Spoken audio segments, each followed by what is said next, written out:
Capítulo 2. Um novo mundo se revela para mim. Obviamente, eu havia passado por uma experiência de renascimento em que todas as formas de medo haviam se afastado de mim. Eu agora tinha coragem de tal maneira que nunca havia experimentado antes.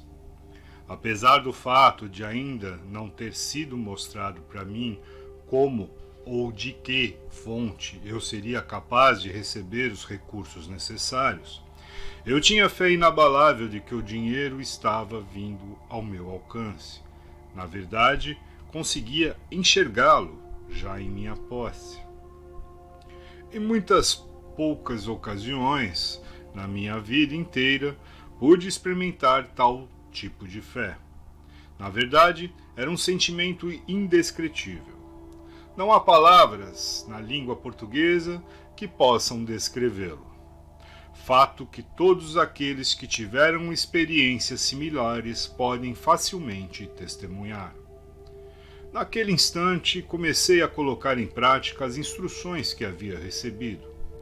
Todo aquele sentimento de que eu estaria entrando em uma missão impossível agora haviam me deixado.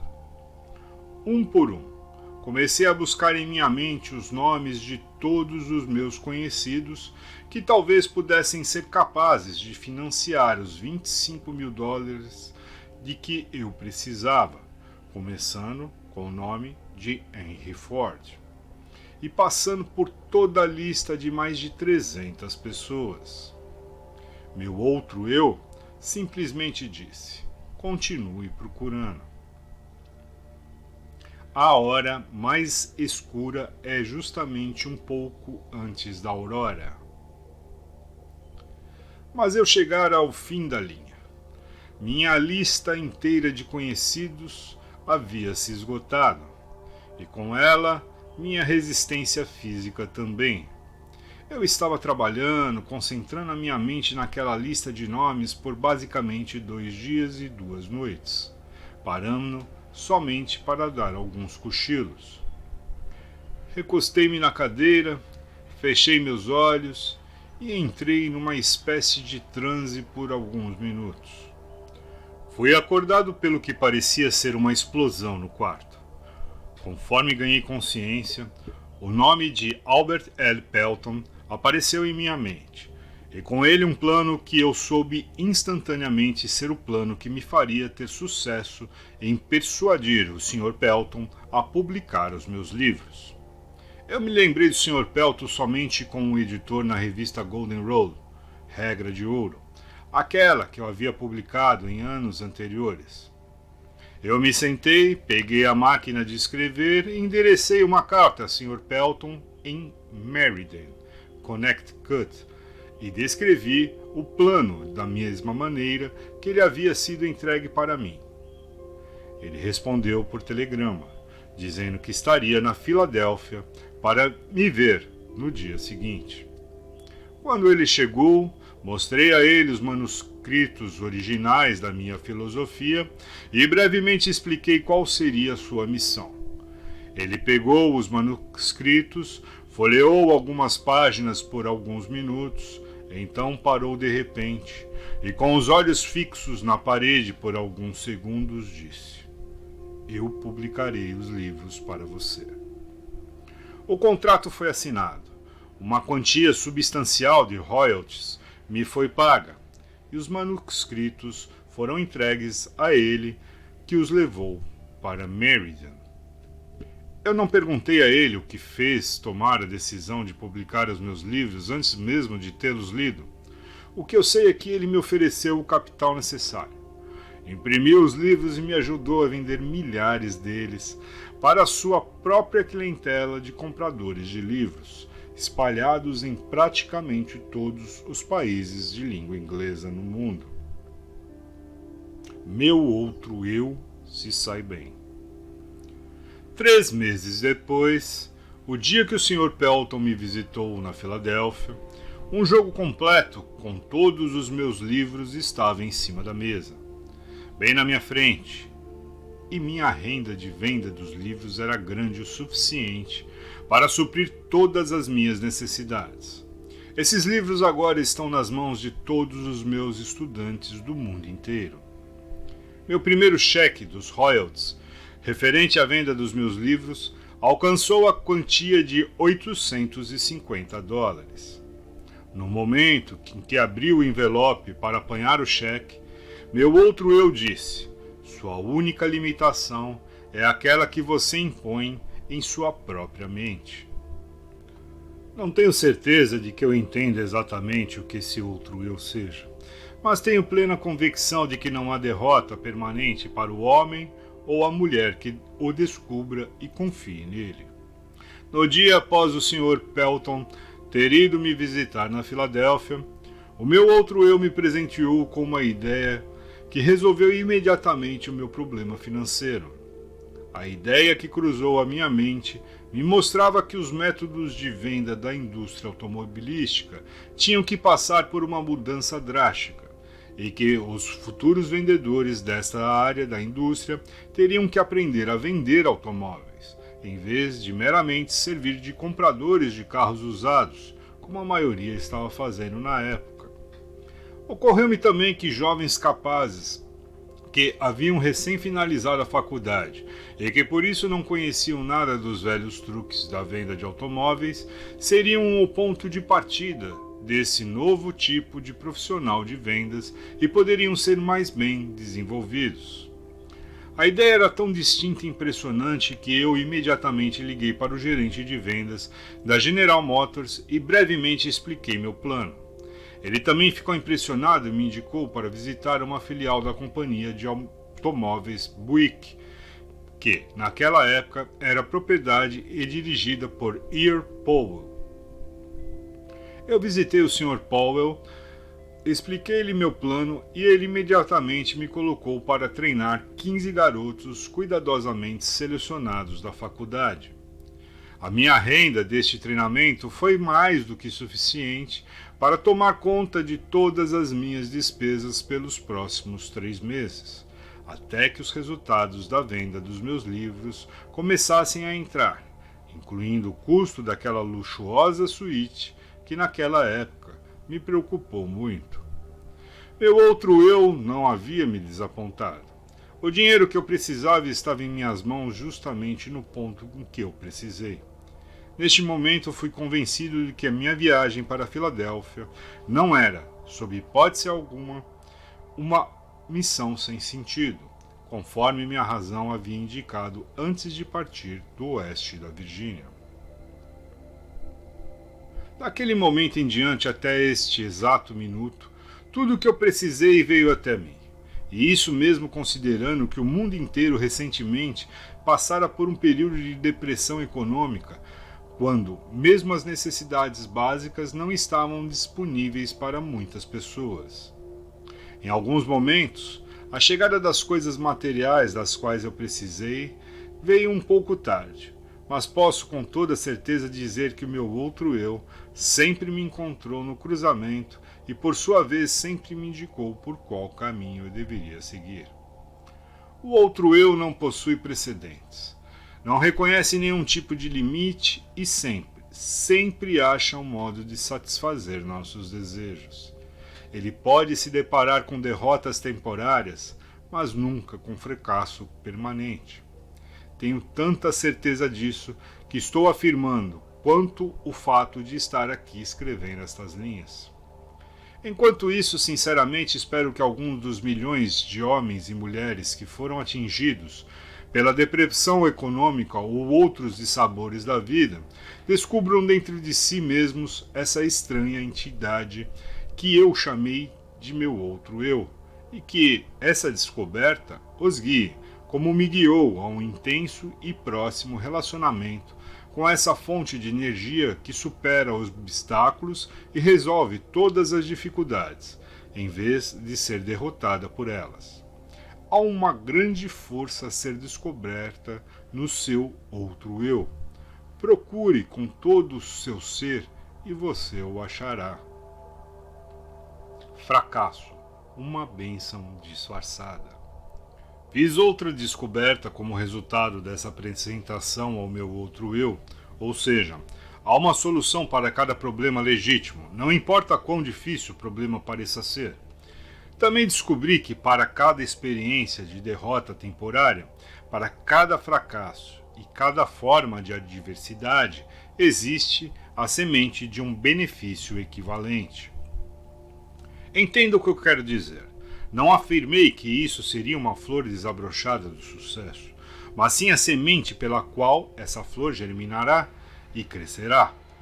Para essa regra não há exceções. A semente da qual eu falo nem sempre pode ser observada, mas pode ter certeza de que ela está lá, de uma forma ou de outra. Não pretendo entender tudo sobre essa estranha força que me reduziu à pobreza e a uma situação de necessidade e medo, e então fez renascer uma fé dentro de mim, através da qual tive privilégio de ajudar a centenas de milhares de pessoas que se achavam descendo a ladeira.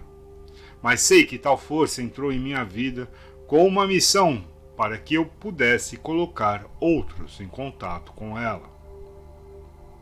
Durante um quarto de século, em que me dediquei à pesquisa de causas de sucesso e fracasso, descobri muitos princípios de verdade que têm sido úteis para mim e para outros, mas nada que observei me impressionou tanto quanto a descoberta de que cada grande líder do passado foi tomado por dificuldades e encontrou derrotas temporárias antes de alcançar os seus objetivos. De Cristo até Edison, os homens que mais realizaram foram os que mais se depararam com formas duradouras de fracasso temporário. Isso pareceria justificar a conclusão de que a inteligência infinita tem um plano, ou uma lei pela qual ela faz com que os homens se deparem com muitos obstáculos, antes de dar-lhes o privilégio da liderança ou a oportunidade de realizar um serviço útil de uma forma notável.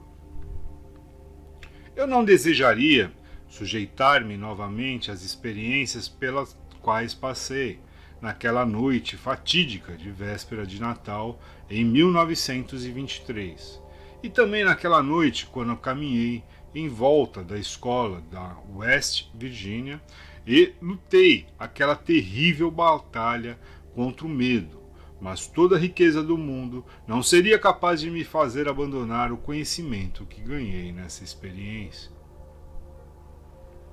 A fé tem um novo significado para mim.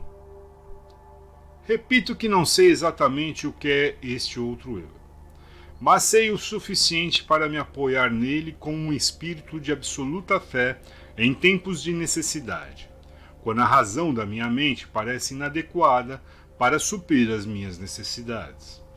A depressão econômica, que começou em 1929, trouxe miséria para milhões de pessoas, mas não devemos esquecer que a experiência também trouxe muitas bênçãos, a começar pelo conhecimento de que há algo infinitamente pior do que ser forçado a trabalhar, que é ser forçado a não trabalhar. De certa forma, essa depressão foi mais uma bênção do que uma maldição, se analisada à luz das mudanças que trouxe para as mentes de todos que foram afetados por ela. O mesmo é verdadeiro para cada experiência que altera os hábitos dos homens e os força a olhar para o seu interior para a solução dos seus problemas. O tempo que passei em reclusão no oeste da Virgínia foi, sem sombra de dúvidas, a mais severa das punições da minha vida, mas a experiência trouxe bênçãos na forma de conhecimentos de que eu precisava e de que, certa forma, mais do que compensaram o sofrimento. Esses dois resultados, o sofrimento e o conhecimento ganho dele, foram inevitáveis. A lei da compensação, a qual Ralph Waldo Emerson tão claramente definiu, fez esses resultados um tanto quanto natural e necessário. O que o futuro pode guardar para mim na forma de desapontamentos, através de derrotas temporárias, com certeza não tenho meios de saber. Mas sei, contudo, que nenhuma experiência do futuro pode possivelmente me atingir tão profundamente quanto aquelas do passado, porque agora tenho acesso ao meu outro eu. Desde que este outro eu tomou conta de mim, tendo acesso a um tipo de conhecimento que por certo não teria descoberto enquanto a minha antiga entidade chamada medo estava no controle. Aprendi que todos aqueles que se deparam com dificuldades que parecem insolúveis podem resolvê-las e ainda melhor lidar com elas, se estiverem dispostos a esquecer suas próprias dificuldades e partir para ajudar outras pessoas que porventura estejam passando por dificuldades maiores. O valor de dar antes de tentar conseguir. Tenho plena certeza de que nenhum esforço que nós possamos fazer em prol daqueles que estão em momentos de dificuldade ocorre sem algum tipo de recompensa adequada. Nem sempre a recompensa vem daquelas próprias pessoas para as quais prestamos serviços, mas a mesma virá de uma fonte ou outra. Desconfio seriamente de que nenhum homem pode utilizar-se dos benefícios deste outro eu enquanto estiver impregnado pela ganância e pela avareza, pela inveja e pelo medo. Mas, se eu estiver errado nesta conclusão, ainda tenho a honra de ser aquele que achou paz de espírito e alegria através de um ponto de vista que não estava correto. Eu preferiria assim, estar errado e feliz a estar certo e infeliz. Mas esse ponto de vista não está errado. Enquanto eu estiver de bem com meu outro eu, serei capaz de adquirir qualquer coisa material de que eu precise. Além disso, serei capaz de conquistar felicidade e paz de espírito. O que mais poderia alguém querer? O único motivo que me inspirou a escrever este livro foi um desejo profundo e sincero de ser útil a outros, compartilhando com eles tanto quanto eles estejam preparados para aceitar a fortuna que se tornou minha no momento em que eu descobri meu outro eu. Essa riqueza, felizmente, não pode ser medida em termos materiais ou financeiros, porque ela representa muito mais do que isso. Riquezas materiais e financeiras, quando reduzidas aos seus valores líquidos, são mensuráveis em termos de saldos bancários. Saldos bancários não são mais fortes do que bancos. Esta outra forma de riqueza da qual falo é mensurável não somente em termos de paz de espírito e contentamento, mas da mesma forma como é manifestada naqueles que são adeptos à oração. Quando rezo, meu outro eu ensinou-me a concentrar-me nos meus objetivos e a esquecer do plano que deve ser atingido. Não estou sugerindo que objetos materiais devem ser adquiridos sem planos. O que eu estou dizendo é que o poder que transforma os pensamentos e desejos em realidade tem a sua fonte na infinita inteligência, que, por sua vez, conhece mais sobre os planos do que quem está fazendo oração. Colocando o caso de outra forma, não seria mais inteligente, quando em oração, confiar na mente universal para nos entregar o plano que melhor se adapte à realização do objetivo da nossa oração? Minha experiência com oração me ensinou que tudo aquilo que resulta de uma oração é um plano que é adequado e adaptado para o atingimento do objetivo da oração, através de um meio natural e material. O plano deve ser transmutado através de uma ação de alto esforço. Eu não conheço nada a respeito de qualquer tipo de oração que possa funcionar favoravelmente em uma mente dominada, mesmo que em menor grau, pelo medo. Um novo meio de orar. Desde que me tornei íntimo do meu outro eu, minha forma de orar modificou-se. Eu costumava rezar somente quando encarava dificuldades.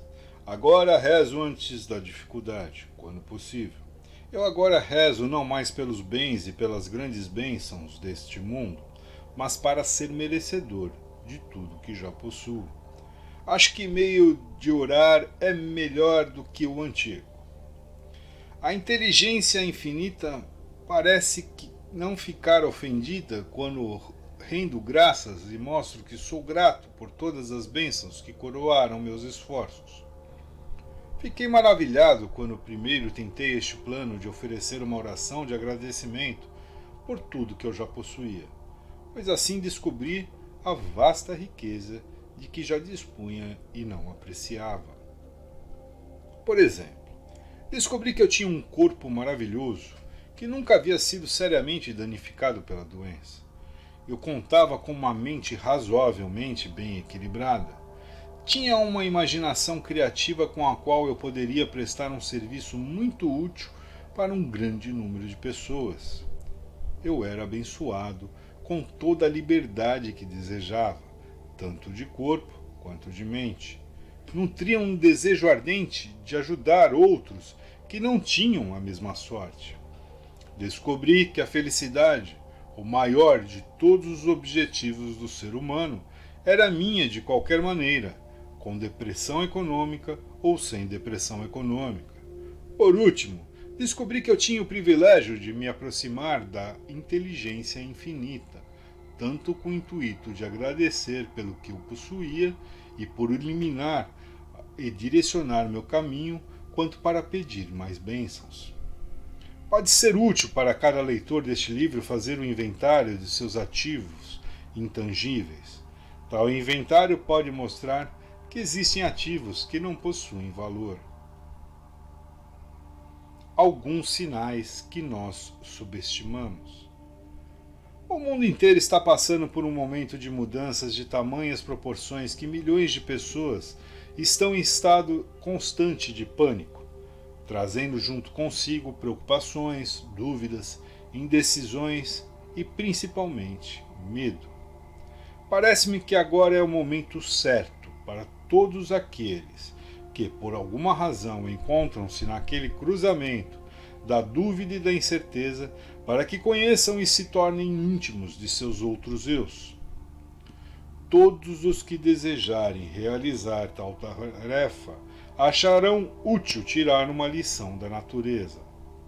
A observação mostrará que as estrelas eternas brilham todas as noites nos seus devidos lugares, que o Sol continua mandando seus raios de luz e calor, promovendo a Mãe Natureza com abundância de comida e energia, que a água continua a correr de sua nascente na montanha, que os pássaros e os animais selvagens da floresta recebem condições adequadas e satisfatórias de alimento, que após um dia de trabalho vem a noite para descansarmos, que após o movimentado verão vem o inverno de calmaria, que as estações vêm e vão exatamente como faziam antes da crise de 1929 chegar, que na verdade somente as mentes dos homens deixaram de funcionar normalmente, e isso porque os homens preencheram suas mentes com o medo.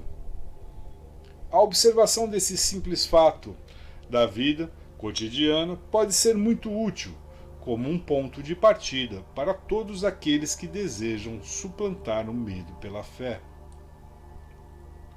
Não sou um profeta, mas posso, sem falsa modéstia, predizer que todo indivíduo tem o poder de mudar seu estado material ou financeiro.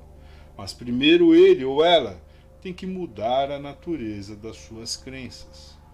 Não confunda a palavra crença com a palavra desejo. As duas não são a mesma coisa.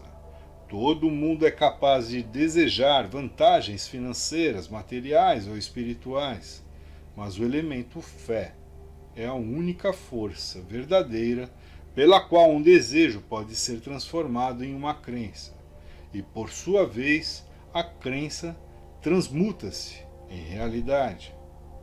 E é exatamente neste ponto o momento mais apropriado para chamar atenção para o real benefício que qualquer um pode experimentar simplesmente usando de forma deliberada a sua fé, focada em qualquer forma de desejo construtivo.